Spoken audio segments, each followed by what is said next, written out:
Salve, salve galera do Central HQs, bem-vindos a mais um vídeo de aquisições com breves resenhas. Esse é um vídeo basicamente de produtos da editora Mitos, quadrinhos italiano, Bonelli. Somente um dos materiais não é da editora Mitos. Além disso, se você não sabe, o canal Central HQs tem um Apoia-se, o link está na descrição. Clique ali para você saber quais são as recompensas. A gente tem sorteios, tem lives que os apoiadores podem participar aqui no canal Central HQs. Caso você não se interesse pelo Apoia-se, uma outra forma de você colaborar com o canal é comprando pelos nossos links. Ainda, galera, tem bastante dúvida, né? Fernando, se eu entrar pelo seu link, adquirir determinado produto, colocar lá no carrinho, mas finalizar a compra pelo aplicativo do celular, eu vou estar ajudando o canal Central HQs? Sim, galera. O importante é você ter entrado pelo link e colocado o produto no carrinho. Por onde você vai fechar não tem influência na colaboração em relação ao canal Central HQs, beleza? Começando por Destro, publicação do Luciano Cunha, o mesmo autor do Doutrinador, desenhos do Michel Gomes. Trata-se de um quadrinho bem polêmico. Quando começou a pipocar as imagens promocionais, galera, aquelas discussões políticas, os hates. Eu já li a publicação, gostei, vai ter resenha aqui no canal. Material que tem uma arte realmente muito legal. E eu acho muito importante a publicação de um quadrinho como Destro, porque ele foge da maioria dos tipos de quadrinhos nacionais que são lançados aqui no Brasil. Majoritariamente, nós temos editores, editoras, artistas de um viés mais progressista, de um viés mais de esquerda. Então, é muito bem-vindo que você tenha um contraponto a esse tipo de pensamento. No caso aqui, o Luciano Cunha, ele se autodefine como conservador. Então, eu acho muito importante para o mercado essa grande diversidade, mostrando também que é possível fazer quadrinhos de direita. Não que não exista, mas a gente sabe que quadrinhos de direita não tem exatamente grande visibilidade aqui no Brasil. Material que vai ter resenha ainda essa semana. Agora nós vamos só de editora Mitos com Zagor Volume 1 e Zagor Volume 2. Para quem não sabe, a editora Mitos, ela está relançando desde a primeira edição. Esse daqui traz a primeira história do Zagor lá em 1961, trazendo a Floresta das Emboscadas. A Mitos está republicando diversos quadrinhos italianos. Foi assim com o Dylan Dog, com a Júlia, com o Mágico Vento, chegou a vez de Zagor. E esse volume 2 aqui, galera, nós temos o arco O Roubo do Totem. Publicações que terão resenha ainda essa semana aqui no canal. Júlia, as aventuras de uma criminóloga. E olha só, nós temos aqui o volume 7, que traz A Longa Noite de Sheila. Se as Montanhas Morrem, no volume 8. Ecos do Passado, no volume 9. E O Ex-Combatente, no volume 10. Júlia é uma das minhas séries preferidas da atualidade, eu adoro esse trabalho. A editora Mitos, assim como foi com o Zagor, que eu já comentei, está lançando desde o início essa publicação no formato original italiano. Os Grandes Enigmas de Martin Mister, volume 17, A Canção da Paz, e o volume 18, Os Predadores. Outro quadrinho que eu gosto bastante, eu costumo dizer que é a série que mais me traz um arcabouço cultural. Parece que eu estou sempre aprendendo ao ler a publicação do Martin Mister. Galera, isso aqui é coisa fina. Vai ter resenha exatamente nos vídeos de domingos, de aquisições com breves resenhas. Eu vou comentar cada uma dessas publicações, assim como da Júlia. Mágico Vento, outra publicação que eu adoro, altíssima qualidade. Eu posso parecer estar sendo redundante, mas quadrinhos italianos, galera, são acima da média. Não, você pode perguntar para qualquer leitor que eles vão reafirmar o que eu estou dizendo aqui. Nós temos o volume 2, que é o Garras, o volume 3, que é Lei de Caridade, o volume 4, que é A Besta, e o volume 5, que é Whoopee. Algumas dessas histórias, se não todas, já saíram dentro daquelas graphic novels Mágico Vento, material em capa dura, formatão grande, que foi lançado até recentemente pela editora Mitos. E obviamente eu vou comentar essas publicações exatamente nesse quadro aqui do canal, né, nos próximos domingos. Agora vamos de Tex, duas séries diferentes aqui. Tex, se eu não me engano, é o personagem que mais tem quadrinhos diferentes sendo lançados aqui no Brasil. Formatos, preços, algum deles vai caber no seu bolso. Temos aqui a Tex Wille's Aventuras de Tex quando jovem, o volume 19, Fuga no Mar, série que eu já resenhei todos os volumes anteriores, seja em resenha específica, seja nesse quadro aqui de aquisições com breves resenhas. E temos também o Tex, que esse daqui é o volume 43, O Tesouro do Pirata. Essa publicação aqui, galera, ela é em cores. Esse daqui é em preto e branco. Falei? Tem para todos os gostos aí, Tex, e obviamente eu vou comentar essas publicações nos próximos domingos. Dylan Dog, nova série, volume 12, A Morte Não Esquece. Outra das minhas séries preferidas da atualidade, eu falei para vocês, quadrinho italiano é foda. Temos aqui a série clássica no formato original italiano, esse aqui é o volume 16, Sobre a Marca da Dor. Gostei muito dessa capa aqui, ó, sensacional. E temos ainda uma outra publicação que vai ter resenha específica, que é Dylan Dog, Almanaque do Pesadelo, trazendo 8 histórias desse incrível personagem italiano. Eu acredito que durante a semana já vai ter resenha dessa publicação aqui. Para finalizar, nós temos essa graphic novel da Júlia, O Caso do Criminólogo Assassino, escrito por Giancarlo Berardi, que é o criador da personagem.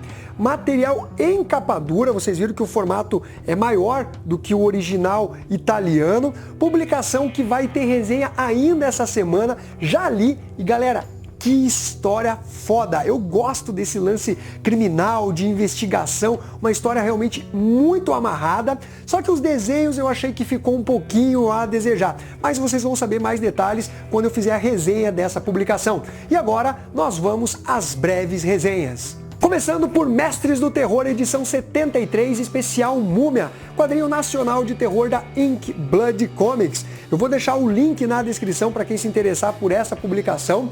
Material que conta com essa capa aqui do Shimamoto e traz a primeira HQ nacional de Múmia, a adaptação do filme clássico por Júlio Shimamoto. Galera, muitas histórias legais. Você tem aqui essa primeira que conta com história e desenhos do Ivan Lima e o texto final do Cidemar de Castro. Tanto o roteiro como a arte da publicação são ótimos, muito legal mesmo. Você tem aquelas pessoas gananciosas que encontram uma tumba e aí acham que vão enriquecer, mas acabam se deparando com uma múmia. Mas será que ela é o grande vilão da história? Realmente bem interessante a pegada que tem essa publicação aqui. Vou mostrar um pouquinho mais da arte. Olha só, quadrinho fino, muito bacana. Depois nós temos a Mala dos Mestres, que são os e-mails, comentários que são enviados à edição do Mestres do Terror. E aí a adaptação, a primeira do famoso filme A Múmia, que se eu não me engano é lá dos anos 30 mais ou menos, pelo mestre Júlio Shimamoto. Olha só. Bacana, né? Você tem aqui grandes clássicos dos quadrinhos nacionais de terror. É uma história bem longa, assim como a primeira. Normalmente as publicações Calafrio e Mestres do Terror, elas são histórias mais curtas, várias histórias curtas. E eu reparei que as últimas têm saído histórias mais longas. E isso é realmente bem interessante. E aqui um especial muito legal. Eu dobro aqui para não mostrar o final da edição do Shimamoto. Sobre a múmia, né? E quanto ela influenciou a cultura pop, filmes, séries, quadrinhos. Então aqui, ó, você tem edições antigas da Calafrio, as imagens de filmes, publicações gringas, publicações nacionais, até da participação da múmia em quadrinhos da Marvel, por exemplo. Olha só. E aqui nós temos a história que fecha, que é Curtindo a Night, do Lilo Parra com o roteiro no roteiro e o Will nos desenhos. Uma pegada mais cartunesca. Uma história bem bacana que mistura aí terror com humor. Publicação de Mestres do Terror, que eu gostei bastante, esse especial da Múmia aqui, ficou realmente bem legal. Galera, link está na descrição. Agora DC Comics com Batman 83 e Batman 84, histórias que saem dentro da mensal do Homem-Morcego pela editora Panini Comics aqui no Brasil. Estamos aí a um passo, né, do final do run do Tom King à frente do título do Batman. Acaba na edição número 85, que eu já li, mas eu vou comentar somente a 83 e a 84. Isso, inclusive, vai gerar uma live aqui no canal na quarta-feira, junto com Batmaníacos, convidados especiais que manjam muito do Homem-Morcego, para dar o seu pitaco aí em relação a todo esse run apresentado pelo Tom King à frente do título do Homem-Morcego. Bom, vamos comentar essas duas publicações que contam com ótimos desenhos do Michael Janin e do Fornes, que eu acho que ambos desenham demais. Basicamente, na edição número 83, nós temos alguns problemas de continuidade, né? O Tom King, nessas duas edições, parece entregar um trabalho bem escrito, bem narrado, mas tem algumas inconsistências, algumas forçações de barra. Eu vou iniciar falando sobre a edição 82, que eu já comentei em vídeo passado, onde o Batman, quando ele está combatendo o Bane, ele acaba sendo ferido pelo próprio pai, o Thomas Wayne, que atira. E a bala pega na barriga e ele atira na cabeça do Bane. Na edição 83, o Tom King esqueceu que o Batman ficou ferido com um tiro na barriga. Ele tá ali ileso. O Bane levou um tiro na cabeça, o que você conclui que basicamente ele morreu. Não, ele está em coma lá no asilo Arkham. Ah, meus amigos, peraí, tudo bem. Eu sei que existem sobreviventes de balas de fogo que levaram tiros na cabeça e tal, mas isso é algo bem excepcional. Mas ok, o Tom King não forçou aí. Mas em relação à bala na barriga do Bruce Wayne, pelo amor de Deus, né? E aí o Tom King ele vai começar a querer fechar aquelas pontas, associar tudo o que aconteceu durante esse run. Foi programado pelo Bane, então você começa a ficar, não, cara, assim não fica tão legal. A única coisa interessante, e aí sim a narrativa do Tom King funciona muito bem, mostra toda a habilidade que ele tem como escritor, é quando ele revela como que o Thomas Wayne ele veio parar na realidade tradicional do universo DC. E ele vai fazendo isso voltando no tempo.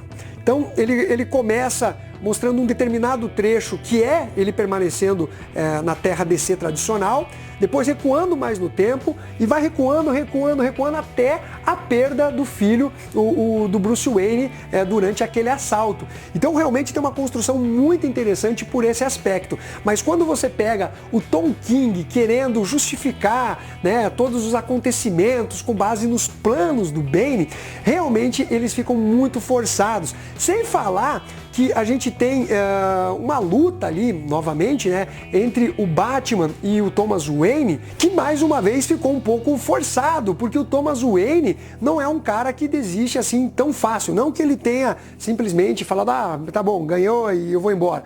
Mas eu esperava algo até um pouco mais sanguinolento, com os dois ali praticamente devastados, se rastejando no chão.